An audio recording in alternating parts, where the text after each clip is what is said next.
जासूस ज्योति मल्होत्रा, राजस्थान बॉर्डर पर इसी का जाल, आज कोर्ट में पेशी।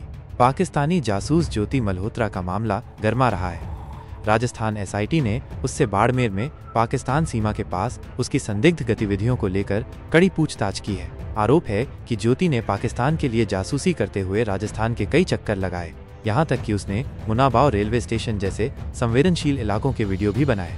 आज ज्योति का पुलिस रिमांड खत्म हो रहा है और उसे कड़ी सुरक्षा के बीच हिसार कोर्ट में पेश किया जाएगा। उसके मोबाइल फोन से पाकिस्तानी दूतावास में कार्यरत दानिश और पीआईओ से बातचीत के सबूत मिले हैं, जो उसके इरादों पर गंभीर सवाल खड़े करते हैं। एसआईटी ये जानने की कोशिश कर रही है कि आखिर राजस्थान के किन किन इलाकों में ज्योति ने अपनी मौजूदगी दर्ज कराई और भारत की कौन सी खुफिया जानकारी उसने पाकिस्तान तक पहुंचाई। इस हाई प्रोफाइल मामले में अब आगे क्या होगा, इस पर सबकी निगाहें टिकी हैं।